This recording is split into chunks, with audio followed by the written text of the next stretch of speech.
You've been lied to. Not maliciously, just enthusiastically. By every motivational poster, every LinkedIn guru, every parent who said, just work hard and you'll succeed. Sweet people. Terrible financial advisors. Here's the math nobody showed you in school. You have 24 hours in a day. Sleep takes 8.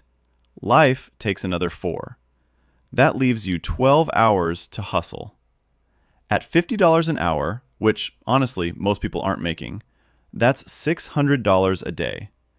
$219,000 a year. Sounds decent, right? But here's where it gets wild. That number has a ceiling. A hard, concrete, very real ceiling. Because you can't work more hours than exist. You are, biologically, a single unit of labor. And single units of labor have a brutal mathematical problem. They can't scale. Jeff Bezos makes more money while he's sleeping than most people make in a decade. Not because he works harder. Trust me, you've worked hard. I've seen you. That man is not outworking you at 3 a.m. He built systems. Systems that make money while he's on a yacht somewhere being Jeff Bezos. That's the difference. Labor income versus leveraged income. Labor income. You trade time for money. Stop working, money stops. It's basically a vending machine where you are the product. Every single day. Leveraged income. You build something once, a business, a product, an asset, and it keeps generating value whether you're working or not. You're no longer the vending machine. You own the vending machine, and ideally, 100 more vending machines you've never even visited. Think about Netflix. One person writes a show. Millions of people pay to watch it. The writer isn't re-performing the show for each viewer. That's leverage. That's scale. That's the entire game. Now compare that to a freelancer. Brilliant, talented, hardworking, who gets paid per project. They're excellent and permanently stuck because there are only so many projects one person can do. They're not building equity. They're building a very exhausting job with no boss, but somehow more stress. Employment is the same trap, just with dental insurance. Here's something that actually broke my brain when I first understood it. Most wealthy people don't get rich from what they do. They get rich from what they own. Ownership is the cheat code that nobody teaches because, honestly, it's not in anyone's interest to tell employees this. A business owner and an employee can do the exact same work, but the owner keeps the profit after paying the employee.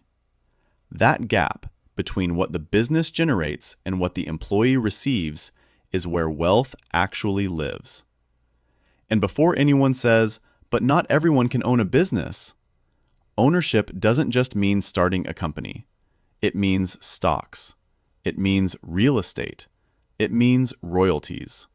It means any asset that works for you while you don't work for it. The shocking part? You don't need to be rich to start owning things.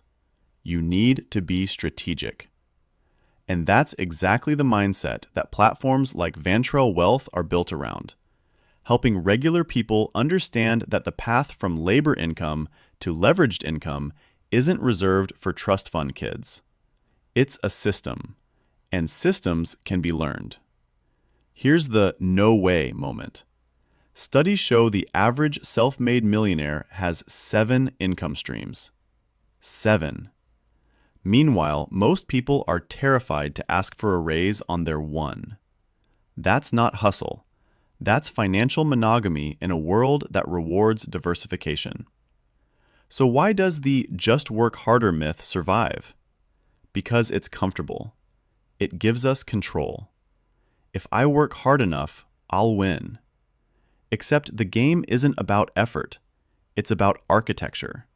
How you structure your time, your assets, your income sources. Working harder inside a broken system just makes you a faster hamster. The goal isn't to stop working. Work is fine. Work is actually great. The goal is to make sure your work is building something: equity, systems, ownership, not just filling someone else's spreadsheet. So next time someone tells you to hustle harder, ask them, harder toward what exactly? Are you building leverage or just burning hours? Because time is the only resource you genuinely cannot make more of. Money can be rebuilt. Time? Gone forever. Spent on someone else's dream if you're not careful. The rich figured this out. And they didn't figure it out by working 80-hour weeks. They figured it out by understanding one simple thing. Your income has a ceiling. Your assets don't. Build accordingly.